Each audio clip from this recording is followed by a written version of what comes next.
As you can see right behind me, the new Moco Arts building is still under construction and there is still some work to be done. Although we should be seeing more of the new Moco Arts building come to life this spring. KSE TV, I'm Ariana Belcito. Good evening and thank you for tuning in to CTV Magazine. This week we're going to head over to the Hannah Grimes Center to talk to Kate Hickey and Daniel Landis. First, we're going to talk to Kate Hickey about how she is trying to help grow small businesses through the Hannah Grimes Center. How are you liking this year's Keene Pumpkin Festival? Other than the rain, it's really working out good, I think. I think it'll be real nice if we have another one next year and it's good weather. How is this Pumpkin Festival compared to previous years? Very mild. I love it. It's not getting run over by a bunch of people and that kind of thing. It's really nice. Over the last 3 to 4 months, the construction has not stopped for the new building at 38 Roxbury Street. As the building continues to grow on the outside, there are still lots to get done on the inside. Katie Day explains what she and the team has left to do before the transition. It's everything from how many file cabinets do we need to fit the specs of the new building, to how much dance floor needs to be purchased. The building is still a shell, but they're already figuring out what the dance floor will look like, what the ballet bars will be. There's also still some money to be raised. Katie says the students are helping them to do that. We recently started a project using our students to help close the fundraising gap that's left. It's a $5 million capital campaign, and as of right now, we still have $300,000 left to raise. The project consists of interviews with the students at Moco showing their appreciation and excitement toward the new building. As exciting as it is to anticipate moving into this new building, there is some sadness about saying goodbye to Moco's old home. It's been sort of interesting to hear that sentiment from not only kids but their parents, and honestly I feel a little bit like that, like we're a little attached to our home and this is all going to be brand new and maybe a little scary. As you can see right behind me, the new Moco Arts building is still under construction and there is still some work to be done.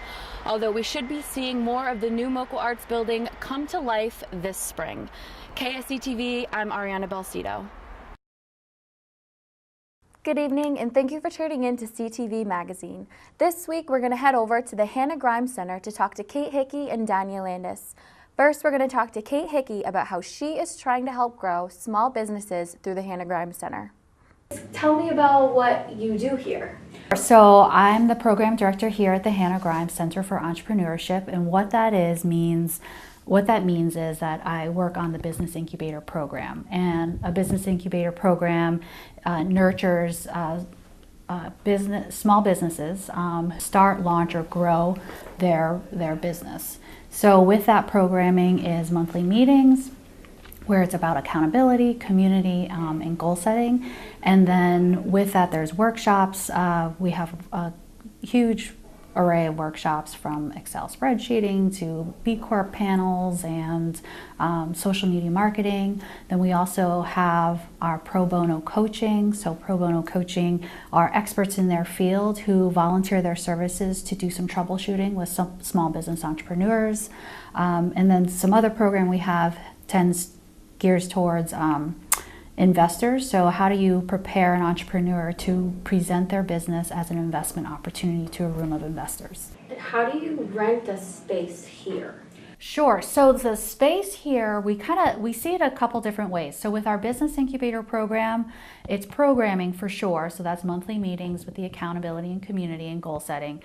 But then the other part of the incubator is renting office space. So that's part of the application process when you come in, when you apply for the incubator program. It's not one or the other, it's a package deal in many ways. So there's that part of it, so it's application based. And then there's a couple different other things though. There would be flex time office space. So sometimes you don't need the full-on incubator program, but you do need some closed door office space. So that would be our flex time office space, and that's hourly. But we limit it to flex time being 30 hours a month. So it's not necessarily true traditional office space rental, because there's lots of office space available here in the Monadnock region. So if you really just want an office, full time, you can do that route, go somewhere else. But if you were thinking that I only need office space for 30 hours a month, but I don't necessarily need the incubator program, you can do the flex time office space. There's also, we have really great facilities for conference rooms. So conference rooms that can handle, a smaller group for 12 folks to anywhere to, 50 to 60 folks. So there's conference room rentals, and then there's also the Hive, which is our co-working space. So co-working space is a really great kind of resource for the whole community to think about, where if you are a remote worker, if you are an independent consultant, if you are, say, a commuter from a surrounding town from Keene. So a lot of things happen in Keene, but you might not live in Keene. And say you have some appointments that are bookended in the day, but you don't want to go travel, basically like 3 hours to go back and forth. So think of the co-working space as the daily rate to just drop in, have really great Wi-Fi, really great coffee, really nice amenities, so that you don't have to do that traveling back and forth multiple times a day. You can just hang out in Keene, go to your appointments, go to your meetings, and then use the co-working space as a place to kind of sprawl out, because it's a really nice big space, and do your work, do some emailing, and whatever else that you might need to do in a work day. Now we're going to talk to Danya Landis about a small arts incubator in the Hannah Grimes Center, Machina Arts, and how it helps to grow arts and culture. So I started a business with my partner. Her name is Rebecca Hamilton.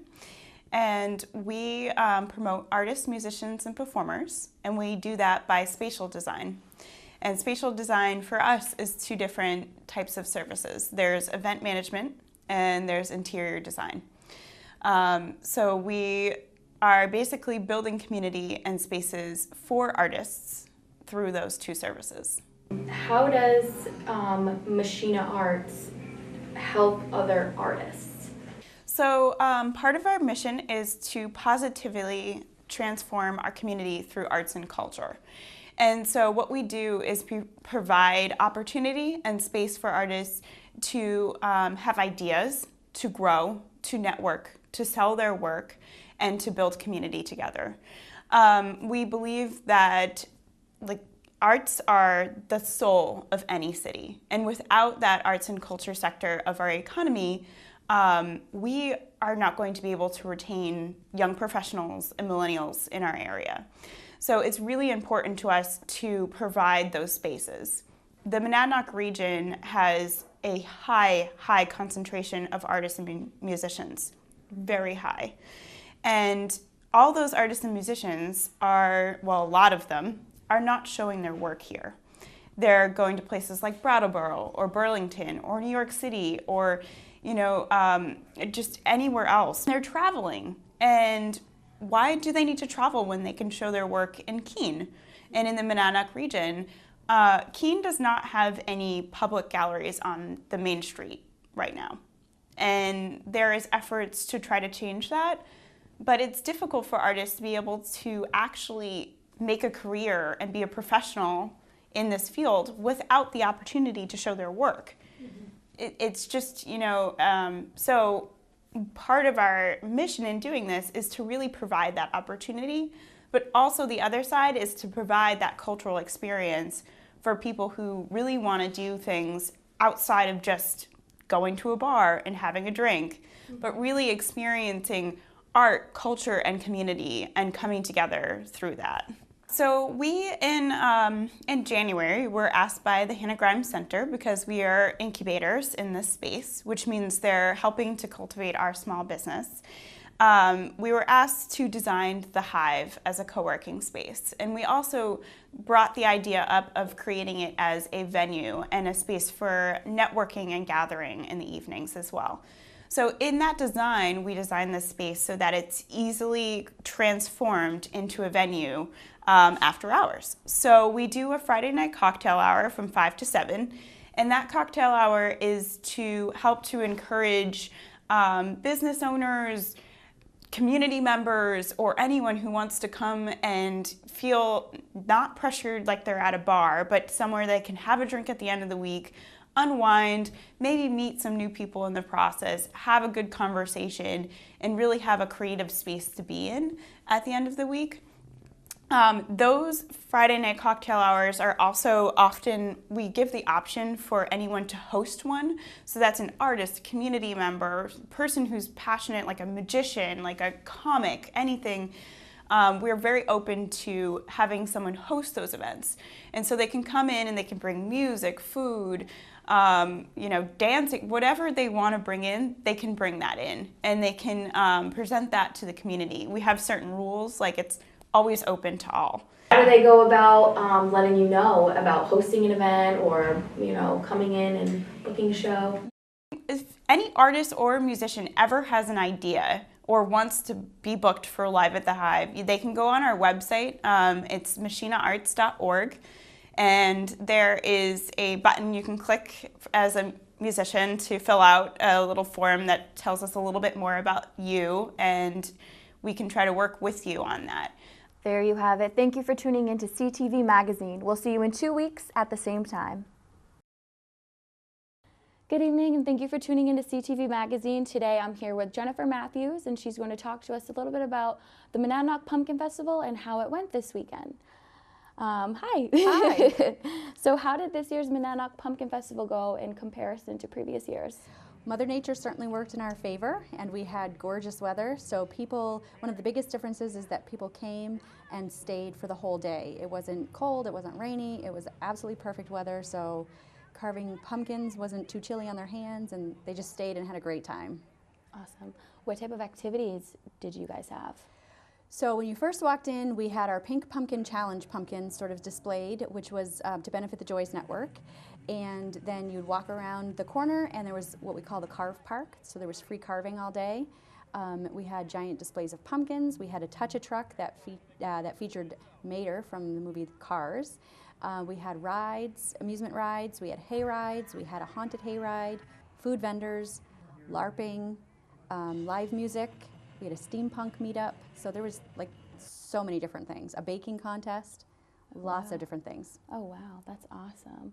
So how many people would you estimate went to this Monadnock Pumpkin Festival? We had right around 6,000 people, so we were up a little bit from last year. And like I said, it felt a lot more crowded because nobody was leaving. People would stay for hours and hours, and so it got pretty crowded and felt like a really great crowd. Awesome. So how would you say the Monadnock Pumpkin Festival is different from the previous Keene Pumpkin Festivals? So one of the things that we did is we brought in a lot of the things that people loved about the Keene Pumpkin Festival, like the costume parade and the food vendors, the crafters, the tower. Ours is a little bit scaled down, the size of the tower, because of restrictions. But so we brought a lot of the favorites, but the nice thing about it is there's on-site parking. It's secure because it's gated so that we can control who's coming and going. We have plenty of security on site. Bags are checked as people come in, so it's a lot more family friendly and secure. It's a dry event also, so we don't have alcohol. So we brought the favorites, and then we were able to, because of the venue, improve a lot of the things that sometimes felt a little out of whack with the Keene Festival.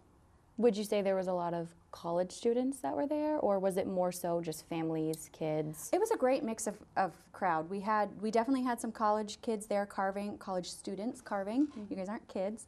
And we had a lot of families. That was what was great about it. A lot of families. This year, one change that we made was that people were allowed to bring their leash dogs. So we saw quite a few people bringing their dogs to enjoy the festivities as well, which is kind of fun. Maybe next year we'll do a dog costume parade. Oh, that's a good idea. Yeah, that would be cute. So there will be a next year? Yes, the date's already set for October 20th of 2018. Oh, wow. Yeah. Awesome. Is there anything you would do differently next year? One thing that is, one thing we did differently this year is that we included the haunted feature in so it's $5 admission, and we included the haunted feature in that fee. Carving is also free, but so we're going to expand the haunted feature and just make it bigger. It was a haunted hayride, and we're going to expand that a bit. We've partnered with Spirit Halloween, and so they're going to, and it was sort of a last minute thing, so it was kind of a pop-up. So this year we're going to be working with them all year to really design an epic haunted hayride. Awesome. That's super exciting. Yeah, that's really exciting. Awesome. The Monadnock Pumpkin Festival turned out to be a great success. Next, we are going to take a look at the Keene Pumpkin Festival organized by Let It Shine.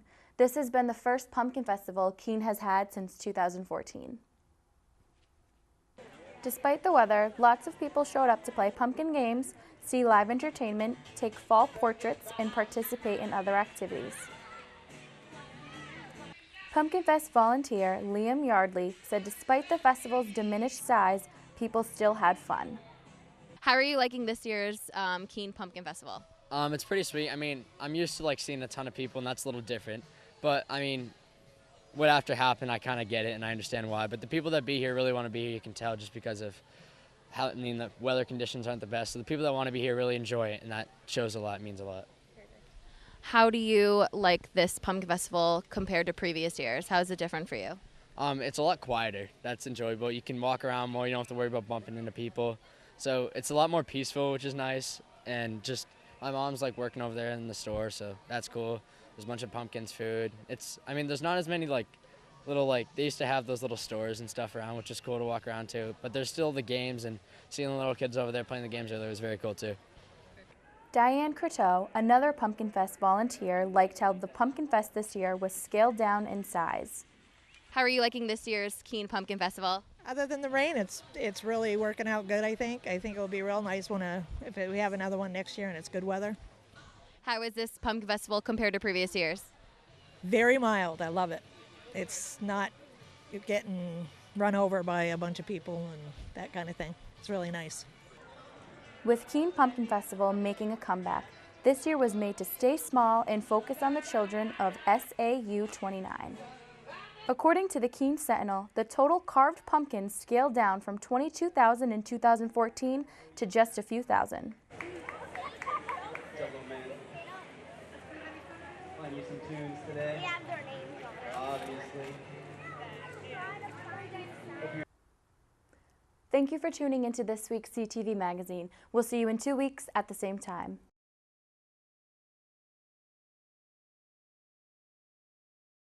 Good evening and welcome to the February 22nd edition of KSC TV News. I'm Ariana Balsito. First-year students will have the chance to come to KSC for free starting this fall. KSC TV's Emma Hamilton reports the Granite Guarantee will cover 4 years of tuition for in-state students coming from low-income families. The Granite Guarantee in the state of... The college has been advertising this new scholarship program on all of their social media outlets recently. The hope is that more students will come to Keene State now that it is more accessible. Keene State College has announced it will offer its first all-online degree starting in the fall. The Keene Sentinel reports this is a master's degree in occupational applied science in partnership with Granite State College. Granite State will provide the online education, technical support, and software, while KSC will provide teaching faculty for the courses. The college is considering 2 more online programs for the future. Keene State College is working to make the campus more energy efficient. One way to do that is adding solar panels. This may be the next. Keene State College is taking steps to be more environmentally cautious about snow removal. KSC TV's Chloe Giraputo has the story. When a storm comes, the KSC grounds crew is aware that their work has an impact on the environment. Find out after the break what famous unfinished building may be completed in the near future. You're watching. This is our first edition of KSC TV News this semester. There's much more to come. Here's a look ahead to stories we'll be bringing you next week. We'll tell you about the Open College Lecture Series and how it is bringing the campus and community together. We'll also look into the controversial House Bill 372. That's the latest legislation targeting voter eligibility in New Hampshire. And we'll take you out to Stonewall Farms and show you how the staff there cares for animals in the wintertime. Those stories and more are coming up next week on KSC TV News. Remember, you can always find us online at our webpage. Visit KSCTV News at Weebly.com. Again, that's KSCTV News at Weebly.com.